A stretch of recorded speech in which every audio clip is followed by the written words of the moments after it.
Hi guys, and welcome back to my channel. My name is Vicki.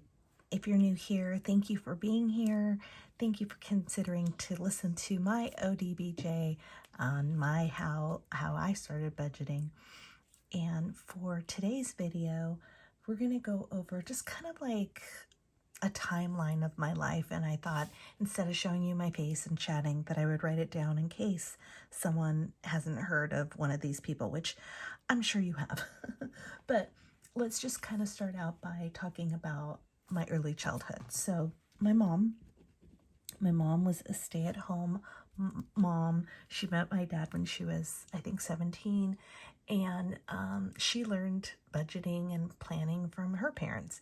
And my grandparents were byproducts of the Depression, and I feel like people who were born and lived through the Depression hoarded their money. And so my mom said that either they would put things in a shoebox or they had envelopes and they would just do that. And my mom just had regular envelopes, guys, like just envelopes. And I remember my dad would get paid and she would take us, he would come home at lunch, give her his check, sign it over. We would go to the bank. The banks at that time closed by 3 p.m. But on Fridays, I feel like it was noon, or maybe it was 3 p.m. But in any event, I just remember rushing over to the bank and she would just cash it. Like it wasn't putting anything in savings. And I remember she would count the money out and, you know, like here's some fake money that I have, my prop money, because I'm a prop money millionaire club person. So, you know, she would space it out. And we loved playing Monopoly as kids. And so I would be like, Mommy, can I please count the money? And she would let me count the money, but she never really like talked about like, okay, we're going to put this for the electric bill and we're going to put a little aside for gas and a little aside for groceries. Like, but that's what she was doing. And I kind of observed her doing it. But she did have her envelopes. And then what she would do is, I'm just taking, that's funny that I wrote this. This is such, oh my God, guys, this is literally such a flashback. So out of the bills that she would get, she would take an envelope and she would write down all her bills and how much they were. And if she didn't know one, she would call up the electric company, the whatever, and get what was going to be the next amount. And then she would just have this piece of envelope that she would use and, you know, kind of reconcile with her envelopes. With her cash envelopes. So that's kind of what I saw. I guess in a theory, she would just list out her bills and then have somewhat of sinking funds is, you know, what we know them to be today. So that's my mom. So I would say like I learned envelopes, which I forgot about until much later in my journey, and she would write out her bills.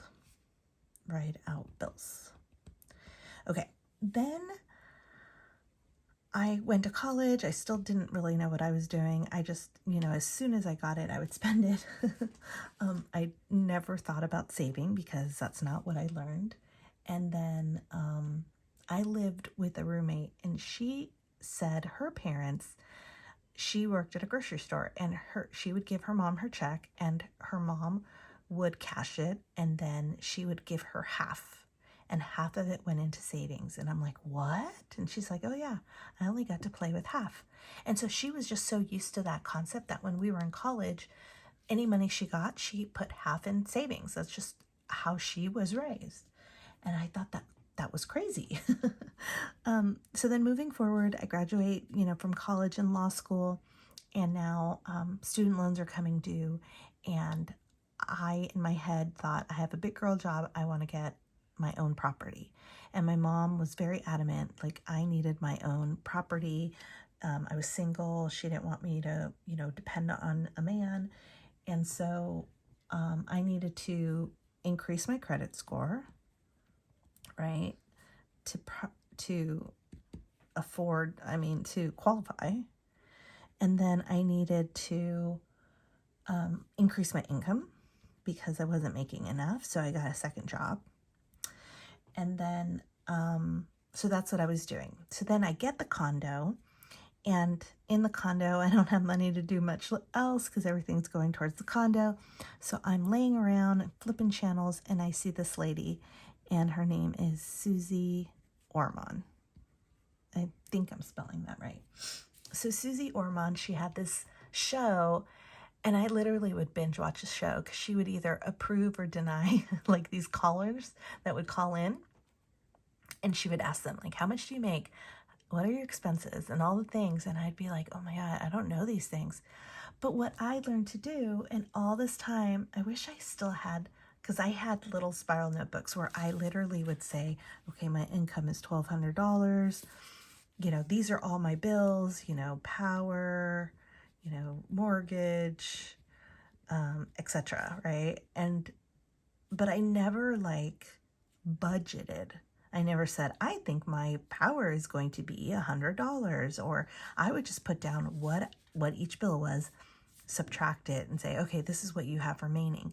Meanwhile, I'm overspending what I make. I'm not living under my means.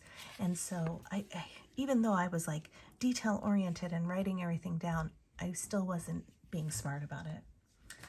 So I sleep in my bed, Mom. You slept in your bed? Can we give you a clap? Yay! Can you give a high five? High five. Good job, sister. I'm so proud of you. Sorry, I got a little distracted. Camila is 4 if you're new here, and I just didn't give strict bedtimes, or she was our last, so we kept her in bed with us. We did all the things that you probably aren't supposed to do, because I knew that I just wanted to just kind of take in all the lasts. And so she's finally sleeping in her own bed, and that was a milestone for us. I think this is like the 4th day in a row, so we need to make a big deal about it. Anyway, back to my how. So then, many years later, I would say my 20s and 30s, then in my 40s, I finally get married, and I have a job where I have to commute, and I start listening to podcasts. Now, I don't know how I found these people. Maybe they're suggested to me, but they're called Paychecks. At the time, they were called Paychecks and Balances. And they were these 2 African-American millennials who were talking about finances when that's just not what people talked about. And because they were people of color, I felt like it wasn't just it was people I could relate to. And then they interviewed His and Her Money. And I loved His and Her Money. I listened to both of them, and both of these people would interview people, and they were talking about getting out of debt and paying off all this money.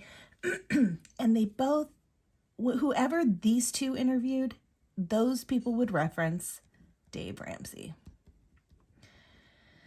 And I had never heard of this guy. So then I went down that rabbit hole. I YouTubed him and listened to his podcast, and I mean, eventually I grew tired of Dave and yelling at people.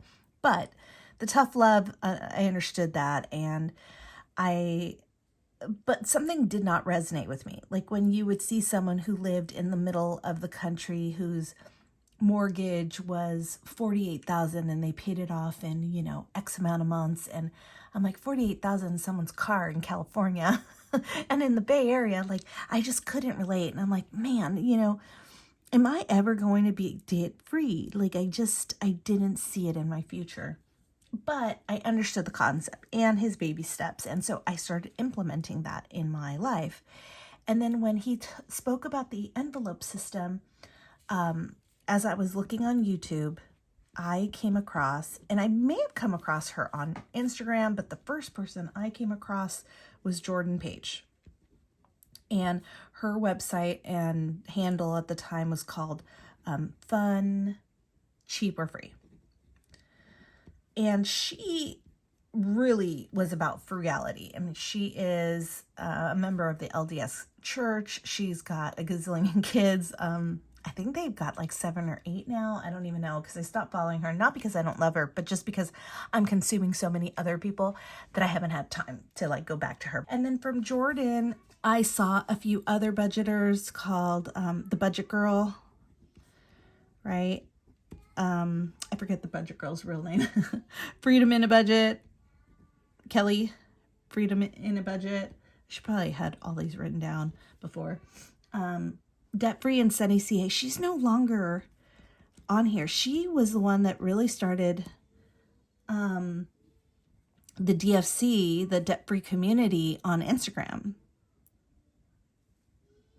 And so she was more of the OGIG person. And then the Budget Mom, before she was the Budget Mom, she was Kyoko, you know, I mean, she was called the Budget Mom, but I remember her when she was paying down her debt, before she had her workbook, you know, she would just go over her process. And so I remember that. And then just other people in the DFC. That is who I followed. And then what I did was I started a meetup in my local area for DFC people. And it was really because now I was like entrenched. I was down this rabbit hole. This is all I could think about and talk about and listen to and consume. And so I wanted to meet like-minded people.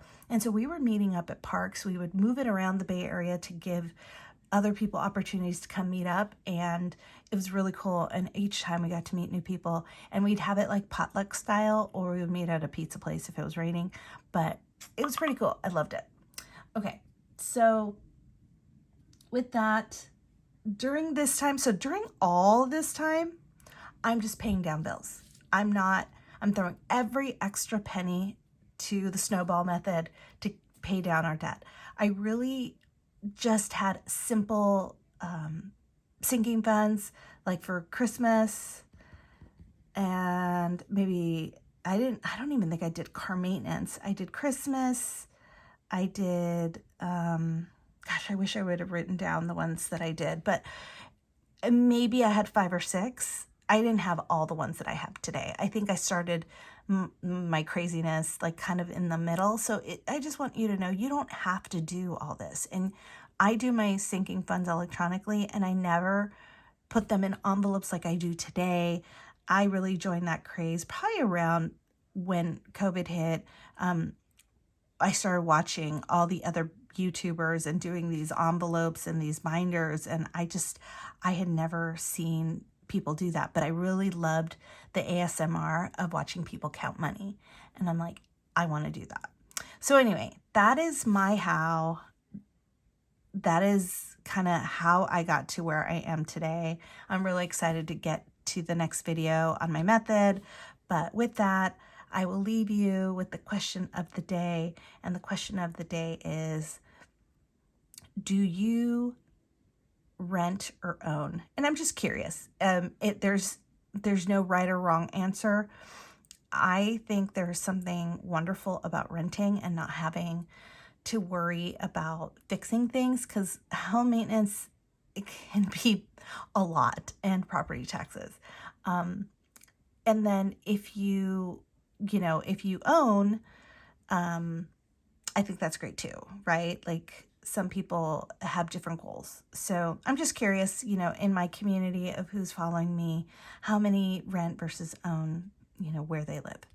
All right. So with that, I will leave you. And if you made it this far, please consider subscribing. Please consider giving us a thumbs up, and we'll see you in the next video. Take care. Bye.